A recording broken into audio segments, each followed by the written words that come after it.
രാജ്യത്തെ സിഖുകാർക്ക് ഒരു ചോദ്യം അവരുടെ ഉള്ളിൽ ഉണ്ടാകുന്നു. ഇന്ത്യ എന്ന് പറയുന്നത് ഒരു മതേതര രാഷ്ട്രമല്ല, ഒരു ഹിന്ദു രാഷ്ട്രമാണ്. ഖലിസ്ഥാൻ വാദവുമായി ബന്ധപ്പെട്ട്, എന്നാൽ അതുമായി ബന്ധപ്പെട്ട് അവർ ചെയ്തു കൂട്ടിയ കാര്യങ്ങൾ ഹിന്ദുക്കൾക്കെതിരായി വ്യാപകമായ അക്രമം അഴിച്ചുവിടുക എന്നുള്ളതായിരുന്നു. അതോടൊപ്പം ഇവർക്ക് ആയിട്ടുള്ള എല്ലാ ആയുധങ്ങളും സപ്ലൈ ചെയ്തുകൊണ്ടിരിക്കുന്ന ISI എന്ന് പറയുന്ന പാകിസ്ഥാൻ ചാരസംഘടന കൂടിയാണ്. അങ്ങനെ ആ ആക്രമണത്തിൽ ഏകദേശം 493 തീവ്രവാദികൾ കൊല്ലപ്പെട്ടു. 83ഓളം സൈനികരും ഇവരുടെ പ്രത്യാക്രമണത്തിൽ മരണം വരിക്കുകയും ചെയ്തു. ഒരുപക്ഷെ എനിക്കെതിരെ അക്രമം ഉണ്ടായാൽ ആദ്യം ഓടി രക്ഷപ്പെടുക എന്റെ കൂട്ടത്തിലുള്ളവർ തന്നെ ആയിരിക്കും എന്ന് ഇന്ദിരാഗാന്ധി പലപ്പോഴും ഇതിനെക്കുറിച്ച് പറയുകയുണ്ടായി. അങ്ങനെ ആ ഒരു സിഖ് വിരുദ്ധ കലാപം ശക്തിപ്പെട്ടുകൊണ്ടിരിക്കുന്ന സാഹചര്യത്തിലാണ് ഗുർബീത് കൗർ എന്ന ത്രിലോക്പുരിയിലെ ഒരു സ്ത്രീയുടെ വാക്കുകൾ പ്രസക്തമാകുന്നത്. അങ്ങനെ ശക്തമായ ഒരു പോരാട്ടമായി, ശക്തമായ ഒരു ആഭ്യന്തര കലാപമായി സിഖ് കലാപം മാറി. നമസ്കാരം. 2009 ഡൽഹി ഹൈക്കോടതി ഒരു വിധി പ്രസ്താവിച്ചു. ആ വിധി പ്രസ്താവത്തിനോട് ചേർത്തുകൊണ്ട് ജഡ്ജി ഒരു വളരെ പ്രസക്തമായ ഒരു വാചകം പറഞ്ഞു.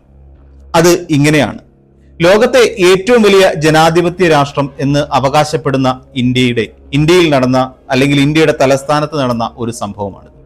ഡൽഹി പോലീസിന്റെയും നമ്മുടെ ഭരണകൂടത്തിന്റെയും ഒരു പിടിപ്പുകേട് കൂടി ആയപ്പോൾ ലോകരാജ്യങ്ങൾക്ക് മുമ്പിൽ, അല്ലെങ്കിൽ ലോകത്തിനു മുമ്പിൽ ഇന്ത്യ എന്ന് പറയുന്ന ജനാധിപത്യ രാജ്യത്തിന് തലകുനിക്കേണ്ടി വന്നു എന്നാണ്. ഇനി മറ്റൊരു കാര്യം കൂടിയുണ്ട്. അത് രാജീവ് ഗാന്ധി പറഞ്ഞ വാക്കുകളാണ്. ഒരു മഹാവൃക്ഷം, അല്ലെങ്കിൽ ഒരു വലിയ വൃക്ഷം കടപുഴകി വീഴുമ്പോൾ അതിന് ചുറ്റുമുള്ള പ്രദേശങ്ങൾക്ക് നാശം സംഭവിക്കുന്നു എന്നുള്ളത്. ഈ രണ്ട് കാര്യങ്ങൾ നമ്മൾ പരിശോധിക്കുമ്പോൾ തീർച്ചയായും നമ്മൾ മനസ്സിലാക്കേണ്ട മറ്റു ചില കാര്യങ്ങളുണ്ട്.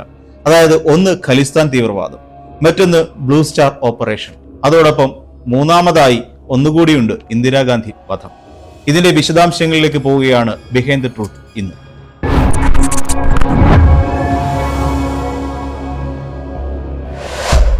ആയിരത്തി 1980, അതായത് 80കൾ എന്ന് പറയുന്നതാവും ശരി, രാജ്യത്തെ സിഖുകാർക്ക് ഒരു ചോദ്യം അവരുടെ ഉള്ളിൽ ഉണ്ടാകുന്നു. ഇന്ത്യ എന്ന് പറയുന്നത് ഒരു മതേതര രാഷ്ട്രമല്ല, ഒരു ഹിന്ദു രാഷ്ട്രമാണ്. ഈ ഹിന്ദു രാഷ്ട്രത്തിൽ സിഖ് വംശജരായ ഞങ്ങളെപ്പോലുള്ളവർക്ക് എന്ത് സ്വാതന്ത്ര്യമാണുള്ളത്? ഞങ്ങൾക്ക് ഞങ്ങളുടെ ചിന്താഗതികളുമായി, ഞങ്ങളുടെ മതവിശ്വാസവുമായി മുന്നോട്ട് പോകാൻ കഴിയാത്ത ഒരു സ്ഥിതിയാണ് ഉള്ളത് എന്നവർ സ്വയം തിരിച്ചറിയുന്നു, അല്ലെങ്കിൽ സ്വയം അവരങ്ങനെ മനസ്സിലാക്കുന്നു. അങ്ങനെ പഞ്ചാബ് ഖലിസ്ഥാൻ എന്ന് പറയുന്ന മറ്റൊരു രാജ്യമാക്കി മാറ്റണമെന്നുള്ള ഒരു വാദം ശക്തമാകുന്നു. അതിനെയാണ് ഖലിസ്ഥാൻ വാദം എന്ന് പറയുന്നത്. ഈ ഖലിസ്ഥാൻ വാദവുമായി ബന്ധപ്പെട്ട്, എന്നാൽ അതുമായി ബന്ധപ്പെട്ട് അവർ ചെയ്തു കൂട്ടിയ കാര്യങ്ങൾ ഹിന്ദുക്കൾക്കെതിരായി വ്യാപകമായ അക്രമം അഴിച്ചുവിടുക എന്നുള്ളതായിരുന്നു. ഹിന്ദുക്കളായുള്ള കച്ചവടക്കാരൊക്കെ ഇവരുടെ അക്രമം ഭയന്നിട്ട് ഇവിടുന്ന് ജീവനും കൊണ്ട് ഓടിപ്പോയി. ബാക്കിയുള്ളവരെയൊക്കെ ഇവരെല്ലാം കൂടെ ചേർന്ന്, അതായത് ഖലിസ്ഥാൻ ഭീകരവാദികൾ ചേർന്ന് കൊലപ്പെടുത്തുകയും ചെയ്തു. ഹിന്ദുക്കൾക്ക് ഒരിടത്തും നിൽക്കക്കള്ളിയില്ലാത്ത ഒരവസ്ഥ. ഞങ്ങൾക്ക് മറ്റൊരു രാജ്യമായി മാറണം, ഹിന്ദു രാഷ്ട്രമായ ഇന്ത്യയിൽ ഞങ്ങളുടെ വിശ്വാസങ്ങൾക്ക് മുറിവേൽക്കുന്നു എന്നതായിരുന്നു അവരുടെ വാദം. അതിന്റെ ഭാഗമായി അവർ കാര്യമായ രീതിയിൽ ഹിന്ദുക്കൾക്കെതിരായി അക്രമങ്ങൾ അഴിച്ചുവിട്ടു. നിരപരാധികളായ പലരും കൊല്ലപ്പെട്ടു. അതോടൊപ്പം തന്നെ ഹിന്ദുക്കളായ പലരും ഈ പറയുന്ന വല്ലാത്ത ഒരവസ്ഥയിലേക്ക് നീങ്ങിപ്പോയി. ഏകദേശം 5 വർഷക്കാലത്തോളം പഞ്ചാബിൽ ചോരപ്പുഴ ഒഴുകി എന്ന് പറഞ്ഞാൽ അതൊട്ടും അതിശയോക്തിയാവില്ല. ഒടുവിൽ 84 ജനുവരി 26 നമുക്കറിയാം, അന്ന് രാജ്യമെങ്ങും റിപ്പബ്ലിക് ഡേ ആഘോഷിക്കുന്ന തിരക്കിലാണ്. സ്വാഭാവികമായും സുവർണക്ഷേത്രത്തിൽ അന്ന് ഉയരേണ്ട പതാകയും നമ്മുടെ രാജ്യത്തിന്റെ ദേശീയ പതാകയായ ത്രിവർണ പതാക തന്നെയാണ് എന്ന് നമുക്കറിയാം. പക്ഷേ ഭിന്ദ്രൻവാലയുടെ നേതൃത്വത്തിൽ അന്ന് അവിടെ ഉയർന്നത് മറ്റൊന്നുമായിരുന്നില്ല, ഖലിസ്ഥാൻ തീവ്രവാദികളുടെ ഒരു പതാകയായിരുന്നു. അതൊരു വലിയ വിഷയമായി മാറി. അവർ ഇതോടൊപ്പം തന്നെ ഇത് മാത്രമല്ല, ഇവർ ധാരാളമായി അക്രമ സംഭവങ്ങളിലേക്ക് ഇറങ്ങി പുറപ്പെടുകയും ചെയ്തു. ഹിന്ദുക്കൾ എന്ന് അവർക്കെതിരെ അക്രമം അഴിച്ചുവിട്ടു. വ്യാപകമായ അക്രമം എന്ന് പറയാം. അതായത് ചുരുക്കി പറഞ്ഞാൽ, സുവർണക്ഷേത്രത്തിന്റെ ഓടകളിൽ നിഷ്കളങ്കരായ, ഒരു തരത്തിലും തെറ്റ് ചെയ്യാത്ത നിരപരാധികളായ നിരവധി ആളുകളുടെ മൃതദേഹങ്ങൾ കൊണ്ട് ആ സുവർണക്ഷേത്രത്തിന്റെ ഓടകൾ നിറഞ്ഞു തുടങ്ങി. അങ്ങനെ ഒരു ചോര പുഴയാക്കി അവർ മാറ്റുകയായിരുന്നു. ഇതോടുകൂടി അകാലിദളിനും ഒന്നും ചെയ്യാൻ കഴിഞ്ഞില്ല. അന്നത്തെ ഭരണകൂടമായ ഇന്ദിരാഗാന്ധിക്കും ഇതെല്ലാം കയ്യും കെട്ടി നോക്കി നിൽക്കാൻ മാത്രമേ കഴിഞ്ഞുള്ളൂ. പ്രത്യേകിച്ച് ഒന്നും ചെയ്യാൻ കഴിയുന്നില്ല. അങ്ങനെ മരണം ഇങ്ങനെ കൂടിക്കൊണ്ടേയിരിക്കുന്നു. നിരവധി ആളുകളെ കൊലപ്പെടുത്തുന്നു, വ്യാപാര സ്ഥാപനങ്ങൾ അടച്ചുപൂട്ടുന്നു.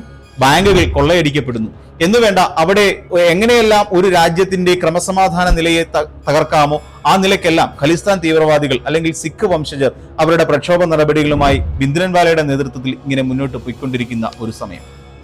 അപ്പോഴാണ് വലിയ ഒരു സമ്മർദ്ദം ഉണ്ടാകുന്നത്. എങ്ങനെയെങ്കിലും ഇത് പിടിച്ചു കിട്ടിയേ മതിയാവും, അല്ലെങ്കിൽ രാജ്യത്തുള്ള ഹിന്ദുക്കളെ മുഴുവൻ ഖലിസ്ഥാൻ തീവ്രവാദികൾ ഒന്നൊന്നായി കൊലപ്പെടുത്തിക്കൊണ്ടേയിരിക്കും. ഇതൊരു വലിയ വിഷയമായി രാജ്യത്തിന്റെ അല്ലെങ്കിൽ ഭരണാധികാരികളുടെ മുന്നിൽ ഉയർന്നു വന്നു.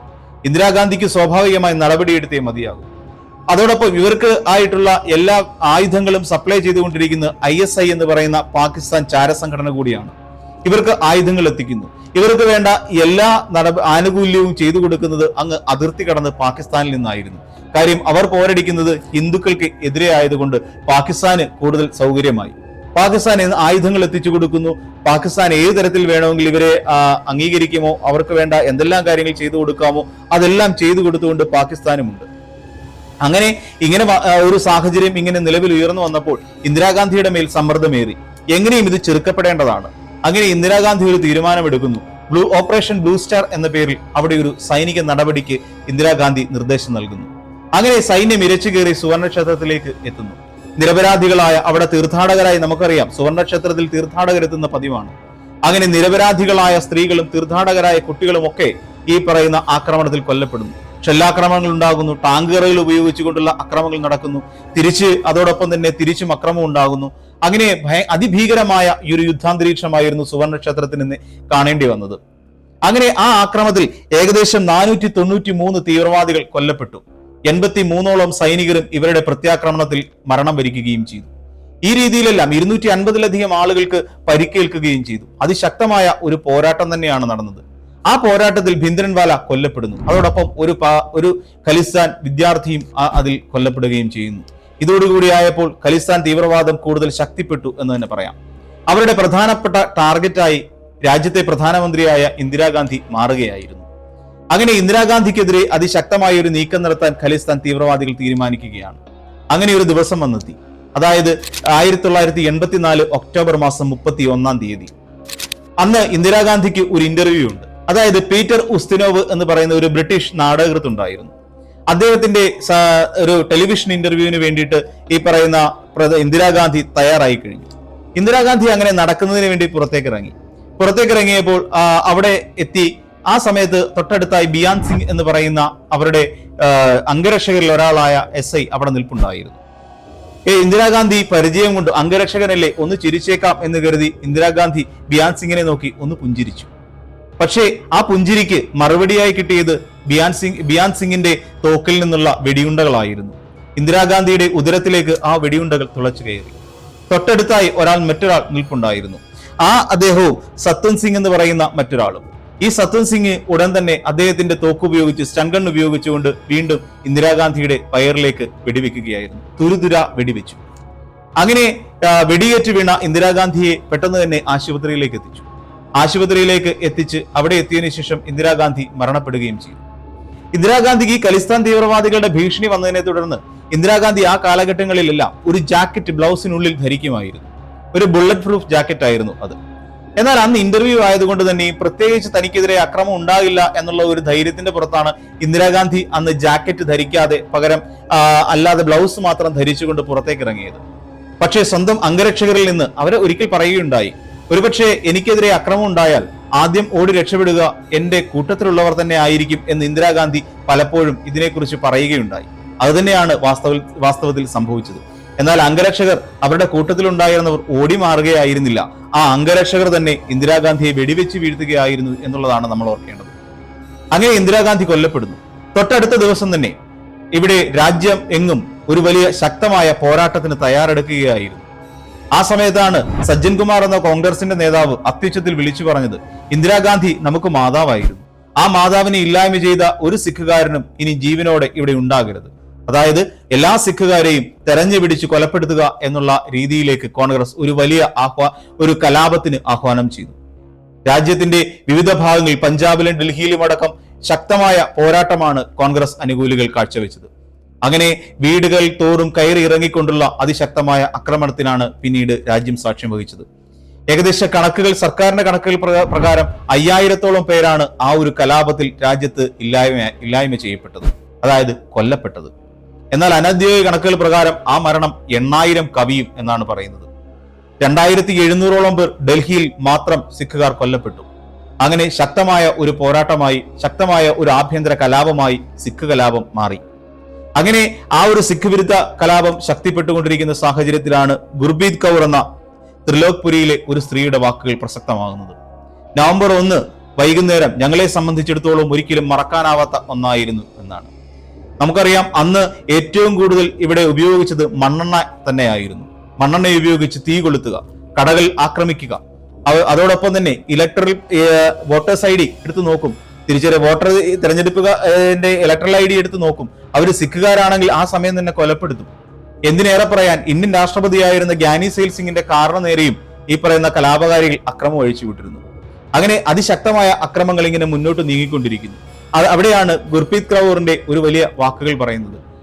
ഒരു സംഘം 20-ൽ താഴെ പ്രായമുള്ള ഒരു സംഘം ചെറുപ്പക്കാർ വീടിനുള്ളിലേക്ക് ഇരച്ചു കയറി. അകത്തുണ്ടായിരുന്ന ഇവരെ വന്ന വരവ് കണ്ടപ്പോൾ കുട്ടികൾ ഓടി വീടിനുള്ളിലേക്ക് കയറി. അപ്പോഴേക്കും ഒരു സംഘം ആളുകൾ വന്ന് ഗുർപ്രീത് കൗറിനെ കയറി പിടിച്ചു. കുഞ്ഞുങ്ങളുടെ മുന്നിലിട്ട് അവരെ വിവസ്ത്രയാക്കി. അതിനുശേഷം അവരെ ബലാത്സംഗം ചെയ്തു. 20 പേരടങ്ങുന്ന ഒരു സംഘം. അങ്ങനെ ജീവൻ മാത്രം ബാക്കിയാക്കി അവരെ അവിടെ ഉപേക്ഷിച്ചു കൊണ്ടുപോകുന്നു.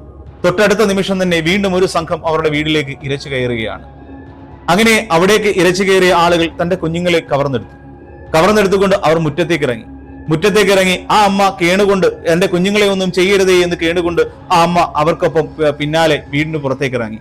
തീർത്തും അവശയായിരുന്നു അവർ, നിരാലംബയായിരുന്നു അവർ, വിവസ്ത്രയാക്കപ്പെട്ടിരുന്നു, ഒരു വലിയ കൂട്ടബലാത്സംഗത്തിന് ഇരയാക്കപ്പെട്ടിരുന്ന ഒരു സ്ത്രീ. അങ്ങനെ പുറത്തേക്ക് ഇറങ്ങിയപ്പോൾ കാണുന്ന കാഴ്ച തന്റെ കുഞ്ഞുങ്ങളുടെ മുടി അവർ കൂട്ടിക്കെട്ടുന്നതാണ്.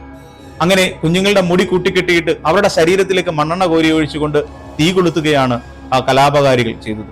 അങ്ങനെ സ്വന്തം കുഞ്ഞുങ്ങൾ തന്റെ മുന്നിൽ കിടന്ന് വെന്തുരുകി പിടഞ്ഞു മരിക്കുന്നത് കാണേണ്ടി വന്ന ഒരു ഗതികെട്ട ഒരു അമ്മയായി ഗുർപ്രീത് കൗർ മാറുകയായിരുന്നു. അങ്ങനെ നിരവധി അമ്മമാരുണ്ടായിരുന്നു. അങ്ങനെ തെരഞ്ഞുപിടിക്കപ്പെട്ട സിഖുകാരിൽ നിരവധി സ്ത്രീകൾ ഉണ്ടായിരുന്നു ബലാത്സംഗത്തിന് വിധേയരായവർ, അതും കൂട്ടബലാത്സംഗത്തിന്. നിരവധി കുഞ്ഞുങ്ങളെ മണ്ണെണ്ണയൊഴിച്ച് തെരുവോരങ്ങളിൽ കൂട്ടമായി നിർത്തി കത്തിച്ചു കളഞ്ഞു. ഇതൊക്കെയായിരുന്നു സിഖ് വിരുദ്ധ കലാപമായി രാജ്യത്തൊട്ടാകെ പടർന്നു പിടിച്ചത്.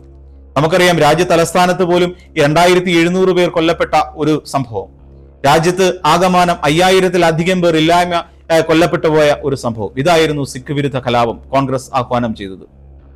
അങ്ങനെ നിരവധി ആളുകൾ ബലാത്സംഗം ചെയ്യപ്പെട്ടും അതോടൊപ്പം അഗ്നിക്കിരയായും മരിച്ചു വീണുകൊണ്ടേയിരുന്നു.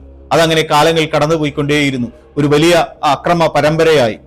അപ്പോഴാണ് ഇതിനെന്തെങ്കിലും പ്രത്യുപകാരം അല്ലെങ്കിൽ ഇതിനെന്തെങ്കിലും ഒരു മറുമരുന്ന് ചെയ്യണ്ടേ എന്ന് ഇന്ദിരാഗാന്ധിയോട് ചിലർ, പ്രധാനമന്ത്രിയായിരുന്ന രാജീവ് ഗാന്ധിയോട് ചിലർ ആരാഞ്ഞു. ആ സമയത്ത് രാജീവ് ഗാന്ധി പറഞ്ഞ മറുപടിയാണ് അതിലേറെ രസകരം. അതാണ് നേരത്തെ ഞാൻ സൂചിപ്പിച്ചിരുന്നത്. ഒരു വലിയ വൃക്ഷം കടപുഴകി വീഴുമ്പോൾ അതിന് ചുറ്റുമുള്ള പ്രദേശങ്ങൾ കൂടി തകരില്ലേ എന്നായിരുന്നു രാജീവ് ഗാന്ധി ചോദിച്ച ആ ഒരു പ്രസക്തമായ ചോദ്യം. ഒരുപക്ഷെ ചരിത്രത്തിൽ ഒരു ഭരണാധികാരിയും ചോദിക്കാൻ സാധ്യതയില്ലാത്ത, ചരിത്രത്തിൽ ഒരു ഭരണാധികാരി പോലും ഇങ്ങനെ ചിന്തിക്കാൻ സാധ്യതയില്ലാത്ത ഒരു ചോദ്യമായിരുന്നു രാജീവ് ഗാന്ധിയുടെ മറുപടിയിൽ അന്നുണ്ടായിരുന്നത്. അങ്ങനെ സിഖ് വിരുദ്ധ കലാപത്തിൽ നിരവധി പേർ, ഒടുവിൽ സർക്കാരിന്റെ കണക്കുകൾ പുറത്തു വരുമ്പോൾ 5000-ലധികം പേർ രാജ്യത്ത് ഇല്ലായ്മ ചെയ്യപ്പെട്ടു. അതുകൊണ്ട് തന്നെയാണ് ഡൽഹി ഹൈക്കോടതി ഇങ്ങനെ വിധി പറഞ്ഞത്. ഒരിക്കൽ പോലും ജനാധിപത്യ രാജ്യത്ത് ഒരിക്കൽ പോലും നടക്കാൻ പാടില്ലാത്തതാണ് സംഭവിച്ചത്. ഡൽഹി പോലീസും ഭരണകൂടവും ഒരുമിച്ച് മിണ്ടാതിരുന്നപ്പോൾ ഈ രാജ്യം ലോകരാജ്യങ്ങൾക്ക് മുമ്പിൽ തലകുനിക്കേണ്ടി വന്നു എന്നുള്ള നഗ്നസത്യം. ഇതാണ് ശരിക്കും സിഖ് വിരുദ്ധ കലാപമായി മാറുന്നത്. നിരവധി ആളുകൾ കൊള്ളയടിക്കപ്പെട്ടതിന്റെയും, നിരവധി ആളുകൾ ചുട്ടുകരിക്കപ്പെട്ടതിന്റെയും, നിരവധി ബസ്സുകൾ ആക്രമിക്കപ്പെട്ടതിന്റെയും, ബാങ്കുകൾ ആക്രമിക്കപ്പെട്ടതിന്റെയും, നിരവധി കച്ചവട സ്ഥാപനങ്ങൾ അടച്ചിട്ട് പോകേണ്ടി വന്നതിന്റെയും നാണം കെട്ട ഒരോർമ്മയായി ഇന്നും ആ പറയുന്ന 80കളിലെ സിഖ് വിരുദ്ധ കലാപം നമ്മുടെ മുന്നിലുണ്ട്, ഒരു വലിയ ചോദ്യചിഹ്നമായി. ഇനിയും നാളെ ഇതുപോലെ ഒരു അക്രമ പരമ്പര ഉണ്ടാകുമോ എന്നുള്ള ഒരു ചോദ്യം. ഇതിനു മുമ്പ് നമുക്കറിയാം 343 ബോയിങ് വിമാനം കത്തിച്ചാമ്പലായി തകർന്നു വീണത് നമ്മുടെ മുന്നിലുണ്ട്. 300-ലധികം ആളുകൾ അന്ന് മരിക്കുകയും ചെയ്തു.